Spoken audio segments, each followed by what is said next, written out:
Hello twelfth class. आज हम dissolution of partnership firm का एक क्वेश्चन करने वाले हैं। एंड इस क्वेश्चन को करने के बाद आप सभी एसेट एंड लायबिलिटी को ट्रांसफर करना सीख जाओगे रियलाइजेशन अकाउंट में। एंड एसेट एंड लायबिलिटी को रियलाइज करना सीख जाओगे। एंड अगर कोई एसेट पार्टनर्स लेके जाता है तब हमें क्या एंट्री करना चाहिए, एंड अगर कोई लायबिलिटी पार्टनर्स पे करता है तो हमें क्या एंट्री करना चाहिए। तो ये सारी बेसिक एंट्री जो रहेगी आपको इस वीडियो में सीखने को मिलेगी। पेपर में इस चैप्टर से एडवांस एंट्री आती है, लेकिन पहले आप बेसिक एंट्री सीखो ताकि आप बेसिक से एडवांस पहुंच सको। तो चलिए इस बेसिक एंट्री को समझते हैं इस वीडियो में। चलिए अब आपको क्वेश्चंस नीचे दिख रहा होगा। हम पहले ए पॉइंट की जनरल एंट्री करेंगे। तो देखो पहले तो आप एक पेपर में देखो फॉर्मेट बना के आना, ठीक है। ऐसे डायरेक्ट मत कर देना फॉर्मेट, आपको पता date particular LF and debit credit का फॉर्मेट बनाना, प्रॉपर वे में आप जनरल एंट्री करके आना, ठीक है। सो फर्स्ट हमारे पास क्वेश्चन में क्या हमें रियलाइज करनी है, मतलब सॉरी एसेट ट्रांसफर करनी है रियलाइजेशन अकाउंट में। तो आपको याद रहना चाहिए हम कौन कौन सी एसेट ट्रांसफर करते हैं रियलाइजेशन अकाउंट में। तो फर्स्ट ध्यान से सुनना, सभी एसेट्स को, ऑलमोस्ट सभी एसेट्स को हम रियलाइजेशन अकाउंट में ट्रांसफर करते हैं, लेकिन कुछ एसेट्स को छोड़ के, जैसे कि फिक्टिव एसेट जो होती है, जैसे डेफिट रेवेन्यू एक्सपेंडिचर, जैसे एडवर्टाइजमेंट सस्पेंस अकाउंट जो होता है उसको हम ट्रांसफर नहीं करेंगे। दोबारा बता रहा हूँ, एडवर्टाइजमेंट सस्पेंस अकाउंट वाला जो बैलेंस होता है वो हम ट्रांसफर नहीं करेंगे। एंड इसके अलावा cash in hand, cash at bank, ये वाला बैलेंस हम ट्रांसफर नहीं करेंगे हम रियलाइजेशन अकाउंट में। And last accumulated profit and loss account का जो डेबिट बैलेंस या फिर जो बैलेंस शीट में एसेट साइड जो P&L अकाउंट का बैलेंस होगा वो हम ट्रांसफर नहीं करेंगे, ठीक है। और अगर कोई पार्टनर्स का भी बैलेंस हो, कैपिटल अकाउंट या करंट अकाउंट का अगर हो हमारे एसेट साइड, वो भी नहीं ट्रांसफर करेंगे, ठीक है। तो बाकी चीज हम ट्रांसफर करेंगे। तो चलिए इस क्वेश्चन में जो जो एसेट्स थी वो ट्रांसफर कर देते हैं। सो जैसे कि क्वेश्चन हमारे पास क्या था, लैंड एंड बिल्डिंग और सब कुछ। तो एसेट ट्रांसफर करने की एंट्री क्या होती है बच्चों, रियलाइजेशन अकाउंट डेबिट होगा। हम डेबिट तरफ में ट्रांसफर करते हैं सभी एसेट को, इसलिए रियलाइजेशन अकाउंट क्या होगा हमारा, डेबिट होगा। इस तरीके से आप याद कर सकते हो, अकाउंट बनाने में भी आपको हेल्प मिलेगी। अब क्या क्या एसेट्स थी आप इंडिविजुअली सबको लिख दो, जैसे land and building,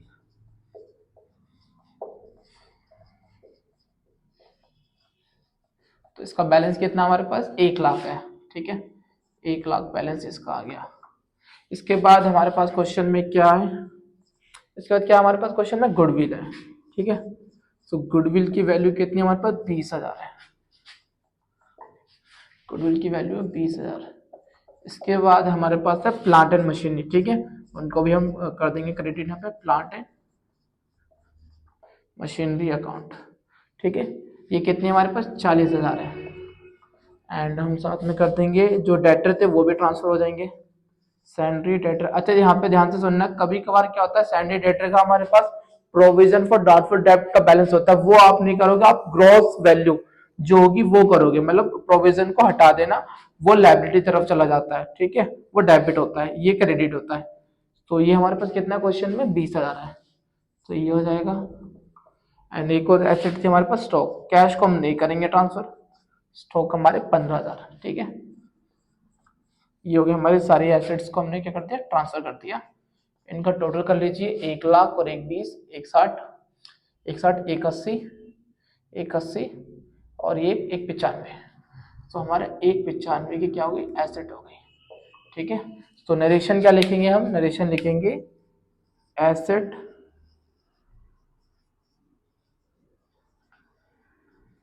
transfer to realisation account, ठीक है। तो ये हो गई पहली एंट्री। चलिए अब लायबिलिटी वाली और देखते हैं। चलिए बी वाली और एंट्री कर लेते हैं, ठीक है। अब जो लायबिलिटी होती है उसको हम ट्रांसफर करते हैं। तो याद रखिए बेटा, हम रियलाइजेशन अकाउंट में एक्सटर्नल लायबिलिटी को ट्रांसफर करते हैं, मतलब partners loan account, partners capital account, partners current account, इसे ट्रांसफर नहीं करते। एंड रिजर्व में भी काफी कुछ, अभी तो टिपिकल वीडियो, अभी सिंपल समझो, बाकी रिजर्व वगैरह मैं बाद में बता दूंगा, अभी आप इतना समझो, ठीक है। तो यहाँ पे हमारे क्या क्या लायबिलिटी हमारे क्वेश्चन में देखो, एक तो बैंक लोन दे रखा है तो हम इसको ट्रांसफर कर देंगे, बैंक लोन, ठीक है। और सैंड्री क्रेडिटर का बैलेंस दे रखा तो उसको भी हम ट्रांसफर कर देंगे, सैंड्री क्रेडिटर अकाउंट। तो 2 जने का बैलेंस दे रखा है, ये हमने ट्रांसफर करना है यहाँ पर, ठीक है। बैंक लोन का बैलेंस हमें दे रखा है 20,000।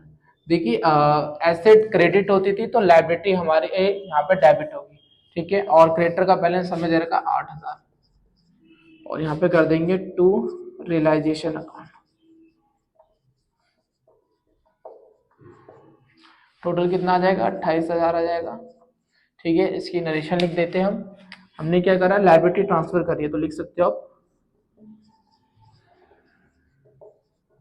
लायबिलिटीज, या नाम भी लिख सकते हो आप, ठीक है।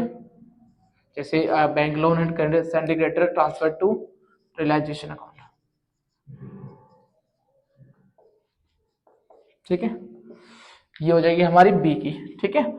चलिए अब सी की एंट्री देखते हैं। अब सी में क्या हो रहा है, हमारे land and building and plant and machinery cash में रियलाइज हो रही है, एंड स्टॉक को और डेटर को पार्टनर लेके जा रहा है। तो इस क्वेश्चन में दो एंट्री बनेगी बच्चों। तो फर्स्ट पहले कर लेते हैं जो कैश में जो हो रहा है, ठीक है। सो ऐसे में हमारा कैश बढ़ जाएगा, बैंक कैश दोनों में से कोई भी बैलेंस लिख सकते हो, मैं बैंक लिख रहा हूँ, ठीक है। तो bank account to realisation account, इसकी एक सिंगल ऐसी एंट्री करते हैं, ठीक है। एंड अब यहाँ पर हमारी दो एसेट जा रही थी, एक जा रही 1,20 की, एक जा रही 15,000 की। तो टोटल बन गया हमारे 1,35, ठीक है। ये चीजें तो कैश में चले गई। और यहाँ पे हम नरेशन लिख दोगे, एसेट या तो नाम लिख सकते हो, जैसे land and building machinery plant and machinery, मैं सिर्फ मशीनरी लिख रहा हूँ, मशीनरी रियलाइज इन कैश, हो गया, ठीक है। और इसकी अगर सेकंड पार्ट की एंट्री की बात करते हैं, तो यहाँ पे पार्टनर्स लेके जा रहा है, अगर पार्टनर्स कोई एसेट लेके जा रहा है तो उस पार्टनर्स को डेबिट कर दोगे। तो यहाँ पे मैं सिर्फ लिख रहा हूँ पार्टनर्स कैपिटल अकाउंट, अगर नाम दे रखा होता तो हम नाम लिख देते हैं। तो पार्टनर्स कैपिटल अकाउंट TR, ठीक है। अब यहाँ पे पार्टनर्स क्या लेके जा रहा था, और डेटा लेके जा रहा था 20,000 के, और स्टॉक लेके जा रहा था 12,000 के, ठीक है। तो 32,000 का हो गया। तो 32,000 हमारा पार्टनर्स डेबिट हो जाएगा टू रियलाइजेशन अकाउंट। तो अगर एसेट कैश में बिके या पार्टनर लेके जाए तो रियलाइजेशन अकाउंट अकाउंट हमारा क्या होगा, क्रेडिट होगा। अब नरेशन लिख देते हैं। अब इसकी हम क्या क्या लेके जा रहा था partner, stock and debtor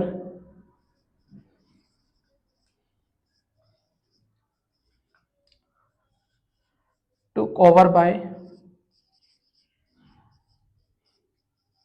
partner, ठीक है, पार्टनर। ये हो जाएगी हमारे सी की, ठीक है। चलिए नेक्स्ट बनाते हैं।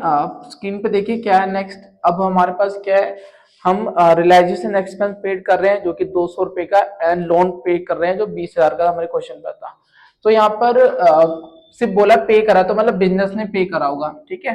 तो ऐसे में पेमेंट करी है तो हमारा पैसा जाएगा, एंड रियलाइजेशन अकाउंट क्या हो जाएगा, डेबिट हो जाएगा। तो इसकी एंट्री क्या हो जाएगी, रियलाइजेशन अकाउंट हमारा हो जाएगा बच्चों debit, realisation account debit to. अब हमने यहाँ पर पेमेंट करी है तो बैंक कर देंगे, ठीक है। अब हमने पेमेंट किस किस की करी, एक तो 20,000 की और एक 200, मतलब तो टोटल आ गया 20,200 रुपये।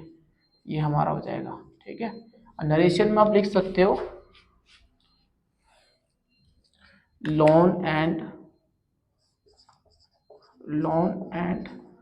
रियलाइजेशन एक्सपेंस पेड, ठीक है, एक्सपेंस पेड। ये हो जाएगी हमारी डी की। अब हम ई की ओर कर लेते हैं। ई में क्या है भाई, ईमेल में दे रखा है कोई पार्टनर जो होता है ना वो क्रिएटर की पेमेंट एक्सेप्ट कर लेता है कि मैं पे कर देता हूँ क्रिएटर को। तो ऐसे में अगर हमारे बिहाफ पर पार्टनर्स हमारी लायबिलिटी को पे करता है तो हम उस पार्टनर्स को क्रेडिट करेंगे, एंड रियलाइजेशन अकाउंट हमारा क्या हो जाएगा, डेबिट हो जाएगा।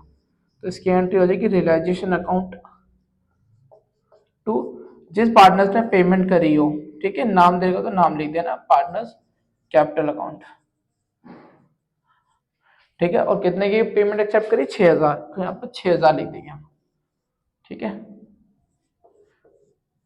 एंड अगर मान के चलो हमारे क्रेडिटर 20,000 के होते हैं बच्चों फॉर एग्जांपल, और हमारा एक पार्टनर 6,000 दे देता है उस क्रेडिटर को, तो अभी भी 14,000 मतलब 14,000 पे अभी पे करने बाकी है। तो हम एक और एंट्री कर देंगे realisation account to bank account and 14,000, अगर ऐसा होता कोई क्वेश्चन, इसमें नहीं है बट अगर होता तो, ठीक है। इसकी नरेशन लिख देते हैं, क्रेडिटर पेड बाय, लिख सकते हो पेड बाय पार्टनर, ठीक है। चलिए अब एफ की एंट्री देख लेते हैं। आपको दिख रहा हो क्वेश्चन में। अब हम क्या कर रहे हैं, अब एक अनरिकॉर्डेड एसेट था जो हमने सोल्व करा। तो देखिए अगर कोई अनरिकॉर्डेड एसेट होता है तो उसको कैसे करेंगे, सिंपल है, अगर हमें पेमेंट मिल रही है, हमने रियलाइज करा है कैश में, तो हमारे पास पेमेंट आ रही है, तो बैंक अकाउंट हमारा बच्चों डेबिट हो जाएगा। यहाँ पर bank account debit to realisation account, ठीक है। और जितने में भी हमने देखा है, जैसे 1200 दे रखा है हमें प्राइस, ठीक है, तो 1200 कर देंगे हम। नरेशन क्या हो जाएगी इसकी, simple narration, unrecorded asset sold, unrecorded typewriter, ठीक है, सोल्ड। एंड हमारे पास जी और था, जी की ओर कर लेते हैं हम एंट्री।